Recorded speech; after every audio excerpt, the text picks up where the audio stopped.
Hello there and welcome, fellow veterans. My name is Belinda Van Fleet and I am the Director of Communications for SAMVO. We are here today to meet and chat with veteran Phillip Nel, a member of SAMVO in the Americas, who was the founder of Boeshoed Dag, which we celebrate on the 26th of August each year. Phillip, welcome and thank you for taking the time to speak to us today. Baie dankie. Thank you, Belinda. It is a pleasure to be here. Phillip, tell us a little bit about yourself, just where you grew up and how you ended up in the United States and just what line of work you're in. And I grew up, born in Hermanus, in the Cape, and then Dad was a teacher, so we moved up to the Kalahari to Berkeley West, and then from there to Rhodesia for a short spell, to Wankie, and then back to Berkeley West, and then down to Wellington. And that's probably where I spent the bulk of my time, in Wynland, and between there and the family farms at Greyton and Plettenberg Bay. So sort of in between all three, and I never thought I would miss them as much as I do till I went back this year for a visit, and it just really hit me how much that is so much part of my being. I absolutely, yes, I do understand. After my military service in South Africa, which was very sporadic, which we'll get to a bit later, I decided to move to America and found an opportunity, and took it, came over and on contract, and then stayed on after that.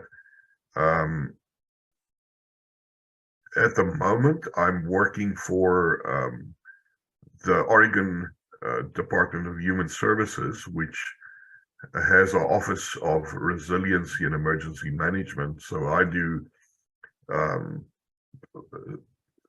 cover the people that are displaced by disasters, provide emergency housing, food, water, medical, and all the other social services, everything people need.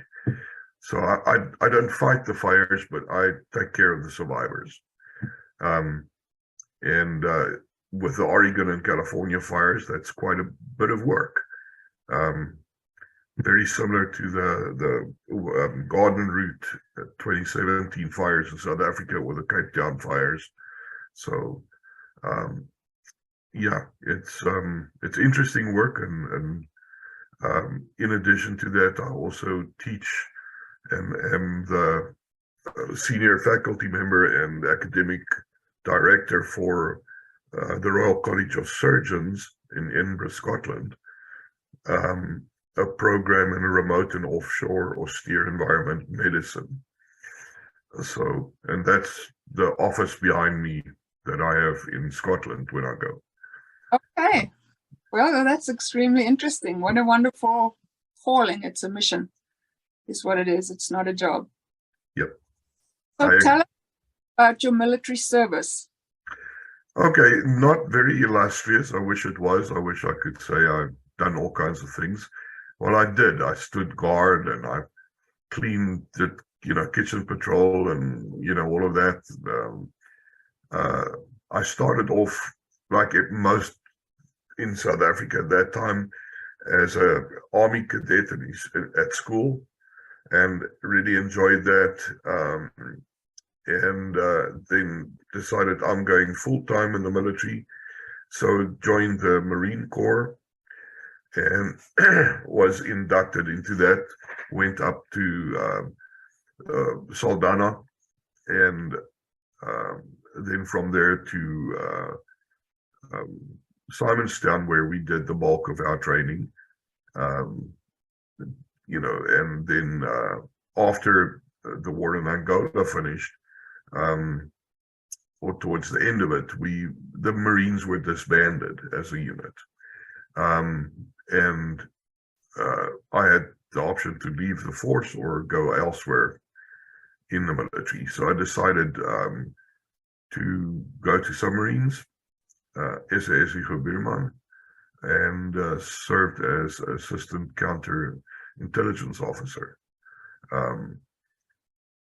which was interesting and fun, and and I even got to go out on the submarines a few times. So that was an awesome experience. It's amazing how cramped they are, but yet fully functional, and livable. Yes. After that, I decided to leave the permanent force, and then I joined the commandos instead of just normal national service, so I could actually do service on a much more regular basis. So I joined the Paul Commando, and for a number of years until I moved to Plettenberg Bay to live on the family farm there. Sorry, and then joined the Neisner Commando and served down there. Sorry. And I kept on doing that. I should have done that earlier. I kept on, serving right until I left for America. Wonderful. And that was in '98, I think. Yeah. All right. So Phillip, tell us how Boeshoed Day came about. Well, I was feeling very lonely. I was living in Montana at the time, and in need of other South Africans with a military background. The only South Africans I came across were at the colleges there, and they hadn't even been to the military. They didn't know much about those days. So I started looking, and then I found some South African military veterans of the USA, and ended up joining them and becoming the regional chairman. And as part of this, there were so few of us, and we were so scattered across the Pacific Northwest and Canada even, that yet down in Texas and Arizona, they were having potjie braais and just big get-togethers and stuff. So I started to think, well, what can people, veterans, do to commemorate being a veteran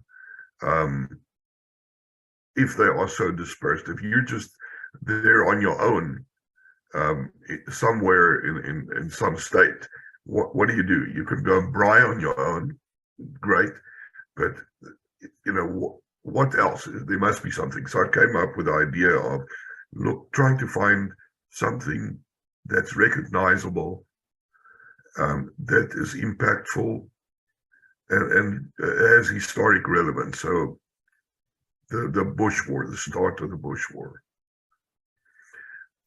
And that was the date and the event that I chose to commemorate. And then I thought about, well, some kind of symbol that's purely symbolic of the Bush War period, but that's very recognizable by any people in the military, specifically South African, but many other militaries, they know a Boeshoed when they see it. And then also that is not problematic as far as confrontational, or it's got to have a soft side to it. And pardon the pun, but that's how the Boeshoed became the choice that I made for that. Wonderful. And when did you start the commemoration? When I was think that was 2014 or something thereabouts, when I let the others know, this is my suggestion at the meeting. I'm not quite sure when that was, but yeah, it was at one of our meetings, online virtual meetings, and they thought about it and liked the idea straight away, and we went with it. And the idea was to show that you are commemorating it and to share it and have some social interaction, is to use social media, Facebook, and to post a picture of yourself with your Boeshoed, or if you didn't have one, any other accoutrement or memorabilia or something, on Facebook, saying you celebrating or commemorating the start of the Bush War. Yes, well, it's been wonderful, and I think it has it touches a lot of you know, the deep waters that I think it touches there, and I think everybody appreciates certainly the spirit of it. I definitely think so. So share with us any particular story that comes to mind in your military service that you think everybody would enjoy and would maybe be able to appreciate.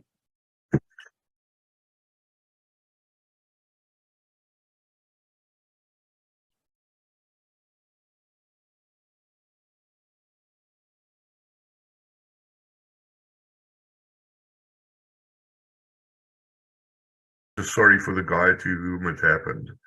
And I'm not going to mention names. We were doing riot, disturbance duty and stuff down in Cape Town in one specific area. And we were riding in the back of a Bedford truck.